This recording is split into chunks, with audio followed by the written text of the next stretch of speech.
Well, thank you. Thank you very much, Helena. Yeah, so I have my coffee here, and I will encourage some learning. Yeah, so this is Marc Lafuente, scientific collaborator at Learn. As you mentioned, we've been working on the design and validation of a test on computational thinking for adults. Just let me share with you, yeah, my presentation. Yes, I guess you can see it, right? Yeah. Okay, so just a bit of context. Yeah, we started that almost a couple of years ago. Uh, and the context is very clear. I mean, inside EPFL, there is, or there was an initiative to implement computational thinking as a transversal skill across faculties, across sections. Of course, outside EPFL, there is also, a big boom on research on computational thinking. So we thought, how about if we bring about something empirical on that? And we thought, okay, let's build an evaluation instrument that could be useful for students, for teachers, and that we could apply to any student regardless of their background, of their grasp on computational thinking and programming skills, right? So first, what we did was yeah, a bit of review of the literature in the field. Uh, our main conclusion here was that well, computational thinking is in its infancy. I would say, if you want me to be stronger, I would say that the field is a mess. It's a mess. I mean, there is no agreed definition of what it is. Every author, has their own components to define this notion. Uh, we started with this definition from Jeanette Wings that computational thinking is the thought processes involved in formulating problems and their solutions so that the solutions are represented in a form that could be effectively carried out by an information processing agent. Of course, here we could wonder what she means by an information processing agent. But what we liked about this definition was the focus on thought processes, on the thinking processes, right? So we went for the underlying cognitive skills involved in computational thinking. We did a literature review of the papers that had been written up until that date. So what we did was we examined how the authors defined computational thinking and what specific components they used. And this was our result, right? So we saw that algorithmic thinking was the most frequently used component, and please keep this in mind because this will be important for our test.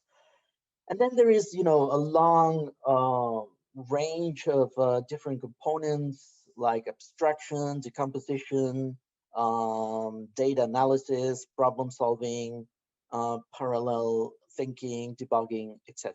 Right? So as you can see, it's. I mean, there is no point where we can say, okay, this is the most frequently used element, and from then on, it's marginal. So what we also did was we reviewed, what had been done to assess or to evaluate computational thinking. We that there were not many instruments around. There were things like very abstract IQ-like tests. Here I mentioned a couple of studies. We saw that there was also self-reported questionnaires, but of course, I mean, how reliable is that when you ask a student, how good are you at computational thinking? They can say, yeah, I'm very good, I'm very bad. We thought that this was not very, very interesting. We also reviewed some quizzes, like, there is a very interesting MOOC from the University of Pennsylvania on computational thinking. If you can look at that, I think it's very interesting. And we also found that there is a lot of what we call ad hoc instruments, meaning, exams.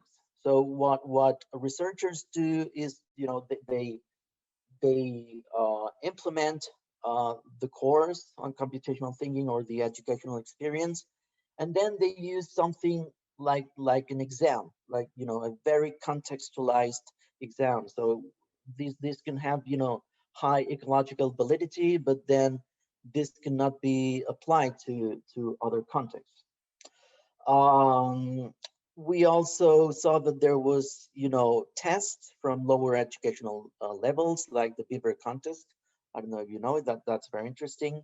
We end up using some items from this contest, adapted to higher education. And also, we reviewed some problems that they use in interviews with programmers for big IT companies, right? So these are real problems that they use in interviews to select highly skilled computer scientists. So, okay, at this point, Helena, I would like you uh, to activate the poll, the first question. And let's see how your computational thinking skills are. Let's start with a rather easy item, I would say. I will give you a couple of minutes and you can tell me which option you would select. So these are the results, and here the correct answer was B, actually. So yeah, one person got it right. Okay, let's go for another item. How about this one?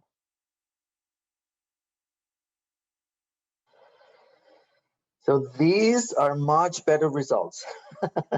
We're improving over time. Even though, I mean, according to our result, this is a more difficult item than the previous one. So yeah, here the correct answer would be B. That would be the average of positive temperatures in the list. Very good. Okay, so what we did also was to have a number of conversations and discussions with many teachers and researchers at EPFL. Some of you are here in this slide. So what we wanted to do was, to have different perspectives of what people are doing here at EPFL and how they conceived computational thinking. We thought it was very relevant to have, their inputs, and also we examined specific teaching experiences on computational thinking. We examined, how they teach and how they evaluate the skills. Um, okay, and I'm leaving out many people, right? I mean, I didn't put here everyone. Um, okay, what we saw was that in the literature on computational thinking, I mean, to me there is a clear divide. I mean, this is um, a bit extreme, but okay. Uh, there are two main conceptions of computational thinking. I mean, there is computational thinking as applied computer science, and oftentimes I would say that computer scientists, conceive it this way. They think that, only computers are computational systems. To be skillful at computational thinking means that you are able to get computers get jobs for you.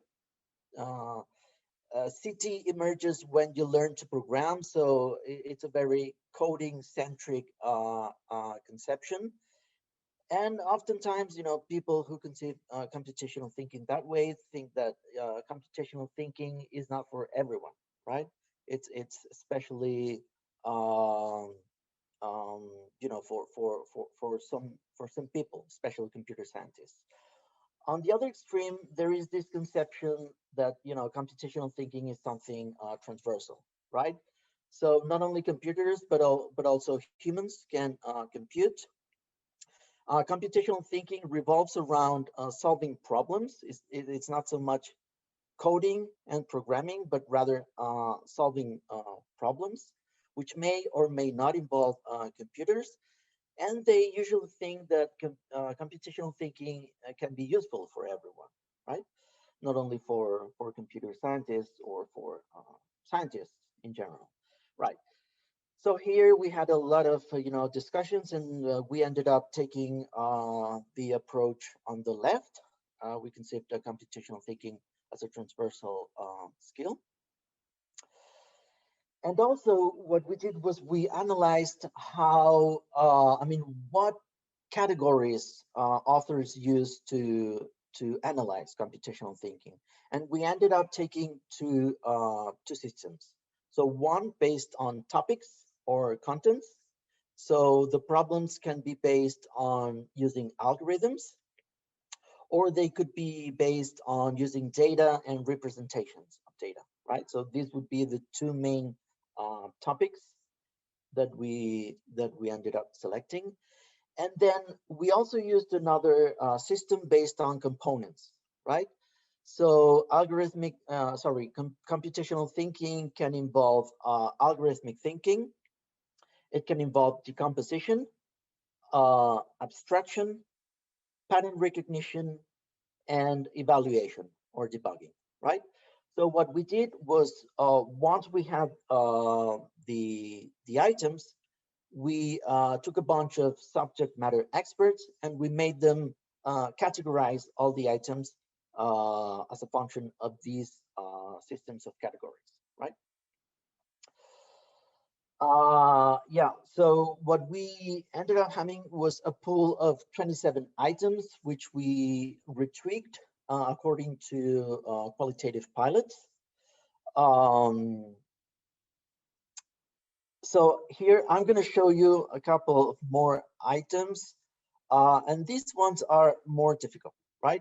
So please read this item and just tell me how would you solve it.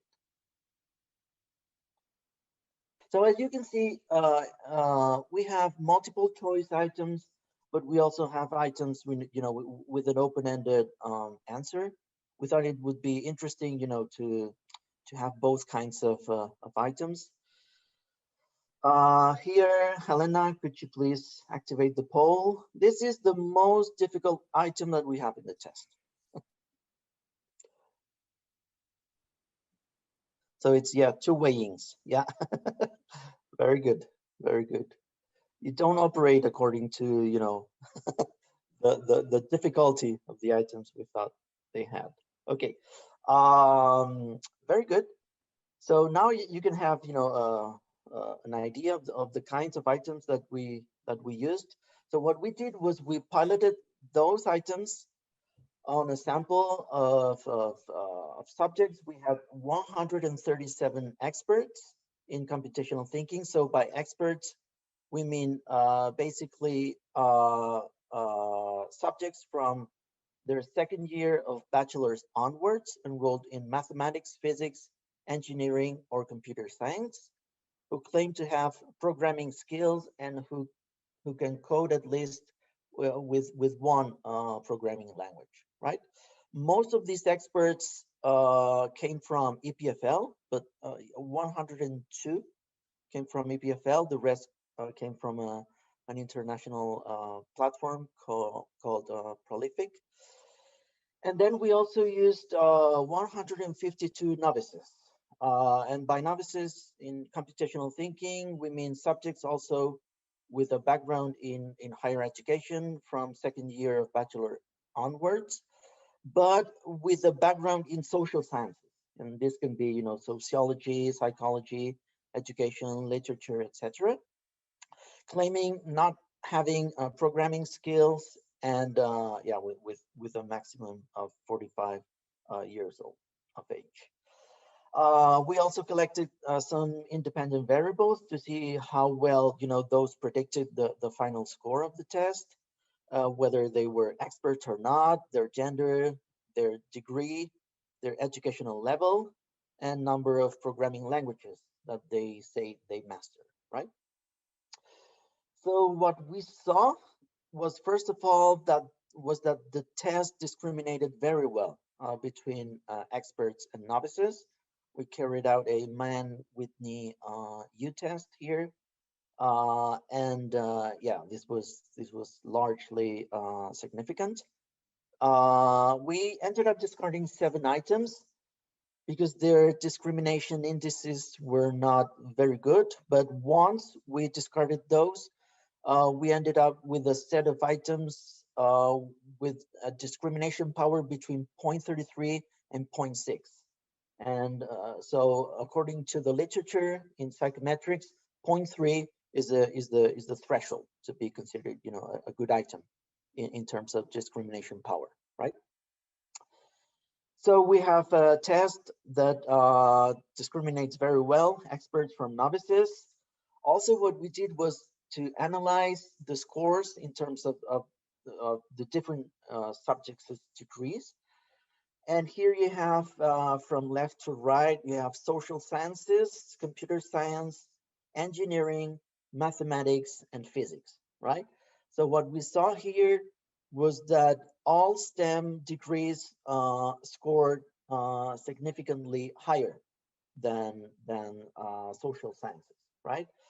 The differences among STEM degrees were not statistically significant, but it's also true that the statistical power that we had on this independent variable was not very large. But anyway, you can see here mathematics and physics scored the highest, then engineering, and then computer science. Also, we analyzed the scores in terms of genders. And what we saw was that, well, first of all, on the left, you have the novices population. And there we saw that males scored significantly higher than females. But when we looked at the experts population, we saw that this difference was not statistically significant, right? So it means that, education in terms of, computational issues is achieving equity in terms of gender. So this is good news. Also, what we did was we analyzed which of those independent variables had the largest predictive power, right? So what we did was we run 2 linear models. The first linear model on the left. So what we did was we regressed the total scores over the number of languages that the subjects claim they master, their educational level, their gender, and their expertise, right? This is the model on the left. On the right, it's exactly the same, but we substituted expertise with degrees, right? Because those 2 variables were collinear, so we could not put them, in the same model. So as you can see here, the variance that those 2 models explain is more or less similar. It's 0.43 on the left versus 0.44.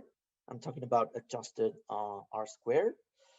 And as you can see here, we can confirm the predictive power of expertise, of subjects' degrees, and gender, right? So I think that conceptually speaking, this was very revealing, and this speaks very well of our test because it means that it's able to discriminate experts from non-experts.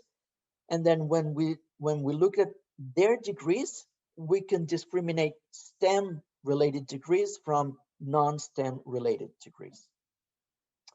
So this was also, very, very, very good results. Okay, and finally, what we did was we assessed what was the dimensionality of our test, right? So if you remember, before we said, we mentioned this, we said, okay, all the items were categorized by judges, meaning, subject matter experts, using these two systems of categories, one based on contents on the right and one based on components on the left. So what we did was through confirmatory factor analysis, so we examined which of these two systems would fit better the scores that we had, and our results. Well, and then I have to add one more thing, which is that we also examined how well our data fit a unidimensional model, meaning if we assume that these items only evaluate one dimension or one variable, how good would this model be, right? So we ended up examining these three models, and what we concluded was that the unidimensional model fit the best the data that we have, right?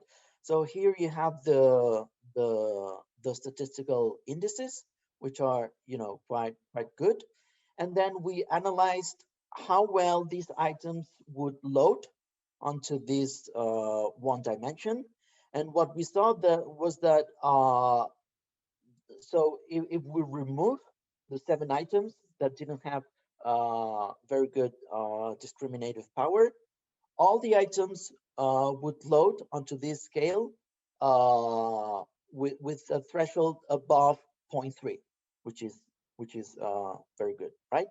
So if we analyze what would this dimension evaluate, if we take a look at the opinions of the judges, we would say that this dimension would reflect algorithmic thinking, right?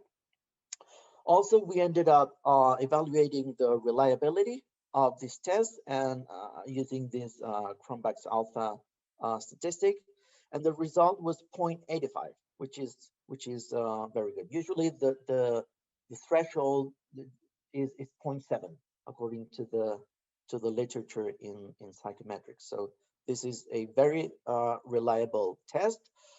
Also, and we haven't published this, what we did with some guys at University of Neuchâtel was to analyze how the students solve some of these items. So we made them think aloud and to tell us how they would solve the items, and then we analyzed the terms that they used, and what we saw was that compared to the pretest, so we ran a pretest and a post-test, and in the post-test we saw that students used more analytical terms to solve these items. So we concluded that students were more able to apply the knowledge they had gained on computational issues to solving these items. And lastly, I have to mention that these results, I mean, the unidimensionality of our test is coherent with previous attempts to develop computational thinking tests. So we have, for instance, Roman Gonzalez, who is a researcher who developed a test on computational thinking for secondary school students. And he also found that the student revolved around one single dimension, which he called problem solving. Okay, we called it algorithmic thinking, but I guess that we're speaking about a very similar notion. And then we also have a team in Lithuania who developed a test for adults, also based on the Beaver contest, and they also analyzed the test in terms of an underlying homogeneous concept. So our results would be coherent with previous attempts to develop similar tools. Okay. So yeah, that was it. If you want to know more about this item, or if you want to use it with your students, I would tell you to write either to me or to Jessica,